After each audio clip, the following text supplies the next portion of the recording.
Bonjour à toutes et tous, aujourd'hui on va parler de Doctor Strange, réalisé par Scott Derrickson, et sorti mercredi dernier dans les salles françaises, et qui sortira non pas vendredi, donc du coup c'était hier, mais donc vendredi prochain aux États-Unis. Voilà. Donc Doctor Strange, c'est donc un nouveau personnage du MCU, Marvel Cinematic Universe. Si vous voulez avoir mon avis sur les précédents films de toute la saga, je vous invite à regarder ma vidéo sur Captain America Civil War, où j'avais fait un récapitulatif de ce que j'avais pensé de tous les précédents films donc du MCU. Voilà, le lien est ici, vous pouvez cliquer. Donc pour ceux qui veulent savoir de quoi ça parle, Doctor Strange, c'est l'histoire de Stephen Strange, qui en a l'écran par Benedict Cumberbatch, qui est un chirurgien de renom, le meilleur de sa profession, et un jour, à cause d'un accident de voiture, il va se retrouver les mains brisées. Il aura donc des cicatrices de partout, des paralysies assez importantes, et donc il n'est plus capable de pratiquer. Son monde s'écroule, c'est quelqu'un de pas très prévoyant, qui n'avait pas un rond de côté, donc qui va littéralement tout perdre du jour au lendemain. Il va essayer plein d'opérations différentes, mais voilà, les lésions sont trop sévères, il ne pourra plus être chirurgien. Alors du coup il essaye de se renseigner, savoir un peu est-ce qu'il y a eu des précédents cas aussi graves que lui qui ont pu retrouver l'usage total de ses membres, pas forcément les mains, mais bon il y a quelque chose d'autre. Et il va effectivement entendre parler de quelqu'un qui était même beaucoup plus touché que lui et qui va recouvrir la totalité de ses fonctions perdues. Un cas assez exceptionnel. Et en creusant un peu le sujet, il va apprendre qu'ils étaient rendus à Kamartaj, au Népal, près de Katmandou, ou à Katmandou, enfin oui c'est à Katmandou, me semble-t-il. Et donc apparemment une espèce de temple bouddhiste lui aurait appris un certain art de méditation qui leur aurait permis de enseigner à son esprit la capacité de régénérer son corps. Quelque chose de assez difficile à croire pour un scientifique, mais il va se rendre donc à Kamartaj pour voir de quoi il en retourne. Une histoire d'initiation donc à la magie, avec en toile de fond une technique ancestrale volée justement cette secte, volée donc par Cassilius, incarné à l'écran par Mads Mikkelsen, qui donc par peur de mourir va voler cet art ancestral pour appeler Dormammu, qui est l'entité divine de la dimension sombre, ou la dimension noire, qui est une espèce d'univers parallèle, où le temps n'existe pas, donc la mort non plus, et qui est une espèce de dimension qui essaye d'absorber toutes les autres dimensions pour augmenter le pouvoir de Dormammu. Voilà donc ce qui seront les méchants de la toile de fond de cette histoire. Alors déjà la formation ça va beaucoup trop vite. Au début ça a l'air bien, ça prend son temps, ça montre l'évolution assez fulgurante du héros. Mais voilà, il n'a pas encore eu de situation réelle de combat, qu'il se retrouve directement face au grand méchant du film, Cassilius, donc Mads Mikkelsen. Et il s'en sort les doigts dans le nez quoi. Il arrive à lutter à armes égales contre le grand méchant du film pour son tout premier combat. C'est n'importe quoi. Et en parlant de grand n'importe quoi, à un moment donné, il se retrouve très grièvement blessé. Et bon, il est obligé de se faire recoudre et tout. Donc bon, forcément, il se met un peu à ramper la semaine d'après, voilà. Mais une fois un peu rafistolé, 5 minutes plus tard, hop, voilà, ça va mieux, je me mets à courir dans tous les sens, scène de combat, action. Je me vidais de mon sang il y a 5 minutes, mais ça va mieux. C'est n'importe quoi. Non. Faites 1, 2, 3 mois même de convalescence. Et après, voilà, il reprend son combat, mais non, là non, pas la scène d'après, voilà, calmez-vous les gars. Et puis l'histoire, Mads Mikkelsen, c'est un personnage qui n'a aucun background. On ne sait pas d'où il vient, ni pourquoi, enfin il a juste peur de mourir et voilà. Mais sinon on ne sait rien du personnage, ses motivations c'est voilà, il a juste peur de mourir. Il cherche du pouvoir, voilà, bon. Même le personnage de l'ancien incarné par Tilda Swinton, bon, on n'a pas trop non plus son passé, on a juste 2-3 informations et puis voilà, bam. Non, on se concentre quasiment exclusivement sur Benedict Cumberbatch. On a vite fait sa vieille romance, c'est incarné à l'écran par Rachel McAdams. Adams. Et donc voilà, c'est... Niveau background, on n'a pas tellement, si on nous balance directement l'origin story, avec les personnages dans l'état qui sont directement au moment J, enfin au jour J. Et voilà, on développe pas trop le passé, et puis c'est... Voilà, on balance, c'est l'histoire, voilà. Il faut se dépêcher de le mettre en place parce que faut qu'il intègre le MCU, faut qu'il intègre les Avengers, et puis oh, pas le temps de niaiser, hein. Pas le temps de lui faire découvrir la magie super profondément. Non, direct, premier combat, paf, c'est bon, il est déjà fermé. Ouais, à ce niveau-là, pourquoi est-ce que vous racontez l'origin story limite, vous commencez pas sans origin story. On commence directement dans le bain à ce niveau-là, si on n'a pas envie de s'attarder dessus. Il faut être un minimum cohérent avec sa propre démarche initiale. Donc l'histoire pas fameuse.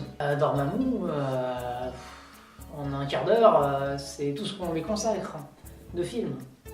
Alors que c'est considéré comme l'un des plus grands méchants de tout le Marvel Cinematic Universe. C'est comme si Thanos, qu'on utilise depuis tous les films, on lui mette sa pâtée en 5 minutes. Non, c'est pas possible. Faites ça mieux, prenez votre temps. Et si vous voulez mettre un grand méchant ultime, mettez-le plus tard pour Doctor Strange 3 en 2025. Mais pas là comme ça, et pas... à moins qu'il le fasse revenir, on ne sait pas. Parce que même s'il y a un personnage qui meurt ou quoi, il y a toujours moyen de les faire revenir de machin. On ne sait plus, il y a de la magie maintenant. Il y a de la magie, le temps n'a plus d'influence. Le temps n'a plus d'influence. Qu'est-ce que vous voulez faire des enjeux quand le temps n'a plus d'influence? Si on est capable de modifier le temps, comment vous voulez créer des enjeux? On a un artefact capable de modifier le temps, qu'on met quasiment au début, et son utilisation rend tout le film caduque. S'il est capable de faire à la fin, pourquoi est-il le fait là et pas là ou là? Et du coup, on a une logique un peu biaisée dans ce film. Vraiment, l'histoire, c'est le gros point noir du film. Les méchants n'ont pas trop de personnalité, personne n'a de background en fait, le passé... Et puis voilà... Ah là là. Dernier point négatif, après je passerai au point positif parce que le film est quand même bon, attention. Dernier point négatif, celui qui s'occupe de la musique, c'est aussi celui qui s'occupe de la musique des derniers Star Trek. Et ça s'entend. Le gars, il a plus aucune imagination, il s'est repompé lui-même. C'est le thème de Star Trek, quoi. Pourquoi ils nous mettent le thème de Star Trek, là? Ah, c'est censé être un thème original, d'accord. Non, parce que note pour note, c'est Star Trek. On vous ferez gaffe, mais c'est flagrant. Bon alors, point positif, le visuel de ce film est colossal. Si vous voulez une raison de voir ce film, l'aspect visuel. Alors déjà, on a une plutôt bonne 3D, pas forcément profondeur de champ exceptionnelle, mais il y en a une, c'est suffisamment rare pour être signalé. Parce que généralement, les films 3D, c'est juste 2 € de plus. Aspect visuel colossal du film. C'est vraiment impressionnant, les effets spéciaux sont très travaillés. C'est même plus du trucage numérique que des vrais effets spéciaux purs et durs. Parce que ça se base quand même sur des choses assez concrètes, comme les immeubles. Mais donc les pouvoirs magiques permettent de modifier l'architecture, même de la gravité et tout. Donc c'est vraiment très impressionnant visuellement. Ça permet de faire perdre un peu les repères à celui d'en face. Mais en fait pas tellement. Et puis ça fait perdre ses repères soi-même aussi. Et puis il faut aussi jouer avec la gravité soi-même. Je veux dire, il n'y a pas uniquement la partie en face, ça qui est touché, il y a aussi soi-même. Donc c'est pas une technique de combat exceptionnelle, au contraire. avec les pouvoirs magiques et être capable de faire ça, je vois pas pourquoi est-ce qu'on s'embêterait à casser les immeubles, à les faire machin. C'est super beau visuellement, c'est colossal. On a des plans assez exceptionnels. C'est un peu recompé d'Inception, mais c'est beaucoup plus poussé, donc pourquoi pas. Mais la question c'est pourquoi est-ce qu'ils font ça? Quel est l'intérêt? Si t'es capable de faire ça, mais t'es capable de faire beaucoup plus de choses intéressantes et utiles pour aller buter celui d'en face. C'est pourquoi tu t'amuses à faire oh oui, je fais sortir le truc du mur et machin. Non. Non, c'était pas bouger le mur. Tu pètes la vitre et tu lui renvoies les éclats de verre dans la tronche. Tu lui fais pas maintenant ça va pas te faire trop mal, mais tu vas plus marcher là, tu vas marcher là contre le mur et puis après contre le plafond. Oh là là. Bon, ouais, c'est. Pourquoi tu te sers de tes pouvoirs comme ça? Ça n'a pas de sens. Il n'y a pas grand chose qui a de sens en fait dans ce film. C'est dommage. Parce que donc passons au point positif. Voilà, on se détend un peu. Point positif. C'est du Marvel Disney. C'est un peu lassant à force, mais c'est une formule qui a toujours très bien marché, qui marche toujours très bien. C'est-à-dire, on se repose toujours sur du bon visuel, sur un casting exceptionnel. Benedict Cumberbatch, Tilda Swinton, Matt Mikkelsen, Rachel McAdams, Chiwetel Ejiofor. On a du très lourd. Donc voilà. Formule Marvel Disney. On a tout l'aspect humoristique. Il y en a qui peuvent être un peu gavés à force, mais ça permet de dédramatiser des situations. C'est sympathique. Ça marche bien. Moi, je suis toujours très client de la formule Disney Marvel. Je trouve qu'ils font du bon boulot. Le travail sur Doctor Strange est très réussi. C'est un personnage charismatique. Au niveau de sa personnalité, c'est un peu trop proche de Tony Stark, Iron Man. Mais bon, on a le jeu de Benedict Cumberbatch qui est très différent de celui de Robert Downey Jr. Ça permet de créer un personnage un peu nouveau. Et voilà, c'est un bon nouveau personnage. On a même hâte de le voir dans les Avengers. Ça fait du sang frais, ça fait plaisir. Comme Spider-Man et la Panthère Noire ont apporté quelque chose de très nouveau dans Civil War. C'est deux personnages que j'ai personnellement adorés. Donc là, Doctor Strange, c'est encore une fois un très bon personnage. Donc niveau humour, on notera aussi la cape. La cape de Doctor Strange. C'est un peu en fait le tapis dans Aladdin. Bon, il y en a qui ont crié plagiat, mais on s'en fiche, c'est Disney. Ils ont les droits des deux, donc ils font ce qu'ils veulent après tout. Et puis c'est pas... Si, c'est carrément la cape, la cape c'est carrément le tapis magique dans Aladdin. Mais bon, pourquoi pas? C'est un humour assez efficace, il marche bien. Donc pour résumer un peu Doctor Strange, c'est un casting de très très haute facture. C'est super bien, visuellement c'est exceptionnel, ça envoie du lourd. La magie est plutôt bien intégrée. Visuellement ça rend bien, l'effet orange et tout, oui. Puis même au niveau de comment ils apprennent ça, comment ça marche et tout. Le côté esprit, un peu, c'est quelque chose de nouveau. Et ça marche bien, donc ouais. Je suis friand de Doctor Strange. Mais il est vrai que le film a énormément de défauts scénaristiques. Il n'y a pas grand chose qui tient la route. C'est très léger, il y avait moyen de faire beaucoup mieux. On se torche un peu avec le méchant. Il n'y en a pas vraiment en fait.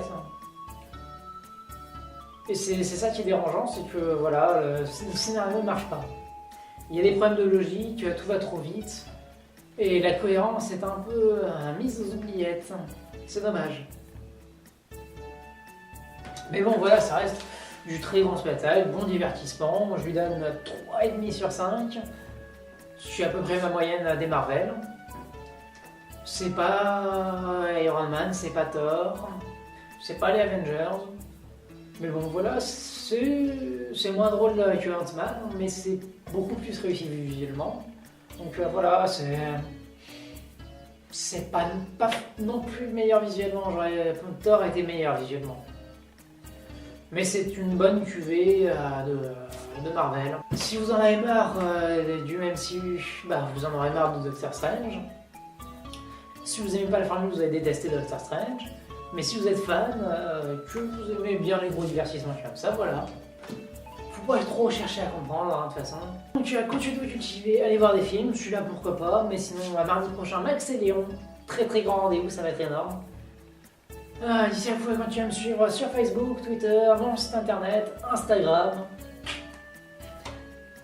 Ça c'est pour ceux qui me suivent sur Instagram, vous comprendrez. Et bah allez, salut les gens, à la prochaine.